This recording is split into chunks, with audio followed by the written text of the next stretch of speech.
Hello dear student, आप सभी का बहुत बहुत स्वागत है हमारे यूट्यूब चैनल में। तो डियर स्टूडेंट, आज की इस वीडियो में हम पढ़ने वाले हैं क्लास 10 का जो है भारत संसाधन एवं उपयोग, या जो है बुक है क्लास 10th का जो बुक है ठीक है, खंड क है ठीक है, इकाई 1 भारत संसाधन एवं उपयोग ठीक है। तो इस चैप्टर में जो भी इसका जो है प्रश्न अभ्यास रहेगा, इस वीडियो में क्या करने वाले हैं, पढ़ने वाले हैं, बताने वाले हैं। इसका जो है प्रश्न उत्तर जो भी है वो बताने वाले हैं ठीक है। चलिए, यहाँ पे दिया है ऑब्जेक्टिव कुछ प्रश्न है, पहले उसे हम देख लेते हैं ठीक है। चैनल पे न्यू है तो चैनल को सब्सक्राइब जरूर कर लीजिएगा। चलिए, यहाँ पे जो है कह रहा है कोयला किस प्रकार का संसाधन है ठीक है। तो किस प्रकार का संसाधन है? अनवीकरणीय, नवीकरणीय, जैव, अजैविक ठीक है। तो क्या होगा? अनवीकरणीय ठीक है। इस पर ये जो है टिक लगा दीजिएगा ठीक है। दूसरा कह रहा है सौर ऊर्जा निम्नलिखित में से कौन सा संसाधन है? तो कौन सा संसाधन है? तो बी नंबर जो है सही हो जाएगा, पुनः पूर्ति योग्य ठीक है। चलिए, तीसरा कह रहा है तट रेखा से कितने किलोमीटर क्षेत्र सीमा अपवर्जक आर्थिक क्षेत्र कहलाता है? तो कितना कहलाता है? तो यहाँ पे जो है 200 NM ठीक है। चलिए आगे देखते हैं। डाकुओं की अर्थव्यवस्था का संबंध है, तो क्या है? इसका जो है लगा दीजिएगा आपका जो है संसाधनों के निम्न, यहाँ पे जो है बी नंबर सही हो जाएगा, संसाधनों के अनियोजित विदोहन से ठीक है, विद्रोहन से ठीक है। चलिए, 5 नंबर में कह रहा है समुद्री क्षेत्र में राजनैतिक सीमा के कितनी किलोमीटर क्षेत्र तक राष्ट्रीय संपदा निहित है? तो कितना निहित है? तो यहाँ पे जो है डी नंबर सही हो जाएगा, 19.2 किलोमीटर ठीक है। चलिए, यहाँ पे जो है कह रहा है लघु उत्तरीय प्रश्न ठीक है। पहला कह रहा है संसाधन को परिभाषित करे। संसाधन को क्या करे? परिभाषित करे। चलिए, इसका जो है देख लेते हैं। संसाधन का जो है परिभाषा देना है ठीक है। चलिए, यहाँ पे इसका जो है उत्तर देखिए, संसाधन को परिभाषित करें। इसका उत्तर लिखिएगा ब्रह्मांड में उपस्थित वे सभी वस्तुएं जो मानवीय आवश्यकताओं को पूरा करते हैं या पूरा करने में सहायक होते हैं, वे सभी संसाधन कहलाते हैं। क्या कहलाते हैं? सभी संसाधन कहलाते हैं ठीक है। चलिए आगे देखते हैं। दूसरा कह रहा है संभावी एवं संचित कोष संसाधन में अंतर स्पष्ट कीजिए ठीक है। तो चलिए, इसका जो है अंतर हम देख लेते हैं। यहाँ पे इसका जो है अंतर दिया है, देख लीजिए।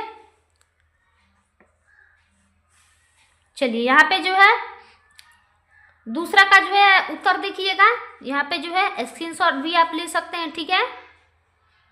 चलिए, एक साइड लिखिएगा संभावित संसाधन ठीक है, एक साइड लिखिएगा संचित कोष संसाधन ठीक है। इसका उत्तर देख लीजिएगा। चलिए, तीसरा कह रहा है संसाधन संरक्षण की उपयोगिता को लिखिए ठीक है। उपयोगिता को क्या करना है? लिखना है। चलिए, यहाँ पे जो है देख लेते हैं।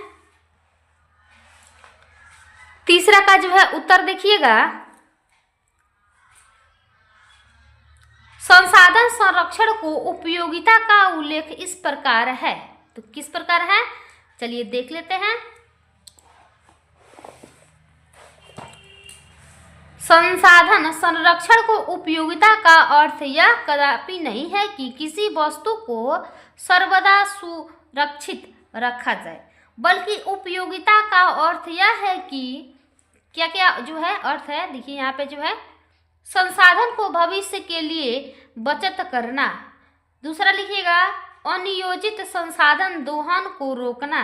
तीसरा लिखिएगा समाज द्वारा जो है वर्तमान और भविष्य की आवश्यकताओं के अनुरूप संसाधन का बुद्धिमानी पूर्वक उपयोग करना संरक्षण की सबसे बड़ी उपयोगिता है। ठीक है, चलिए यहाँ पे जो है और प्रश्न है, देख लेते हैं। चलिए चौथा प्रश्न क्या कर रहा है, संसाधन निर्माण में तकनीकी की क्या भूमिका है, स्पष्ट कीजिए। ठीक है, तो क्या है उत्तर देख लेते हैं। संसाधन निर्माण में तकनीकी की सबसे महत्वपूर्ण भूमिका प्रकृति का कोई भी भौतिक एवं जैविक पदार्थ संसाधन तभी बनता है जब मानव अपनी तकनीकी क्षमता के प्रयोग से अपनी आवश्यकताओं को पूर्ति के लिए उसका उपयोग करता है। ठीक है, मानव द्वारा संसाधनों का उपयोग करके प्रौद्योगिकी यानी कि तकनीकी के स्तर पर निर्भर करता है। इससे यह स्पष्ट होता है कि संसाधन तकनीकी विकास के स्तर से घनिष्ठ रूप से जुड़ा है। ठीक है, चलिए अब जो है हम बताते हैं दीर्घ उत्तरीय प्रश्न। ठीक है, लघु उत्तरीय हो गया, दीर्घ उत्तरीय प्रश्न जो है देख लेते हैं। दीर्घ उत्तरीय प्रश्न क्या कर रहा है, पहला कर रहा है संसाधन के विकास में सतत विकास की अवधारणा की व्याख्या कीजिए। ठीक है, चलिए इसका जो है देख लेते हैं, लिखिएगा इसका उत्तर। संसाधन के विकास में सतत विकास की अवधारणा निम्नलिखित है। सतत विकास का वास्तविक अर्थ है मनुष्य अपनी जीवन में जो है पर्यावरण को बिना नुकसान पहुंचाए संसाधनों का उपयोग करे तथा वर्तमान विकास की प्रक्रिया भविष्य की पीढ़ियों की आवश्यकताओं की अवहेलना न करे, जिससे वर्तमान के साथ साथ भविष्य की सुरक्षित रखा जा सके। ठीक है, इसके विपरीत जो है सतत विकास की गलत अवधारणा से पर्यावरण में अनेक समस्या उत्पन्न हो गई है। संसाधन प्रकृति प्रसिद्ध उपहार है। ठीक है, उपहार की अवधारणा के कारण इसमें जो है और लिख लीजिएगा।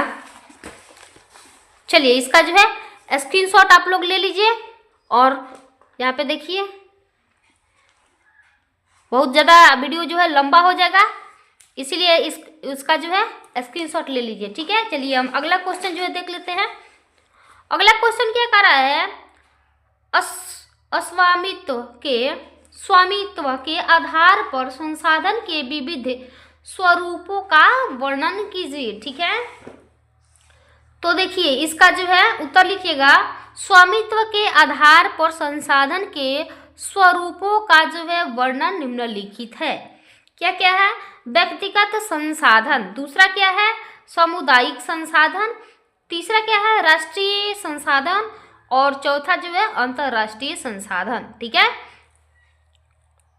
चलिए आपके बुक में जो है दिया है, यहाँ पे जो है देख लीजिए, व्यक्तिगत संसाधन, सामुदायिक संसाधन, राष्ट्रीय संसाधन, अंतर्राष्ट्रीय संसाधन, इसमें से जो है आप छोटा छोटा जो है लिख लीजिएगा। ठीक है, चलिए इसका जो है हमने यहाँ पे लिखा है, स्क्रीनशॉट ले लीजिएगा। ठीक है, सामुदायिक संसाधन, राष्ट्रीय संसाधन, अंतर्राष्ट्रीय संसाधन। ठीक है, चलिए आगे बढ़ते हैं। इसका जो है दिया है, ये चैप्टर जो कंप्लीट हो गया। ठीक है,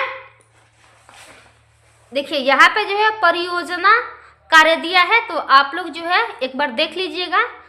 विद्यालय में विषय शिक्षक से मिलकर एक संगोष्ठी का आयोजन करें, जिसमें उपयोग में आने वाले संसाधन के संरक्षण के उपाय पर चर्चा करें। ठीक है, तो आप लोग इसे जो है क्या करिएगा, बना लीजिएगा। ठीक है, चलिए हम फिर मिलते हैं अगले इंटरेस्टिंग वीडियो में, तब तक के लिए हमारे चैनल से जुड़े रहे। Thank you for watching my video को एंड तक देखने के लिए बहुत बहुत धन्यवाद।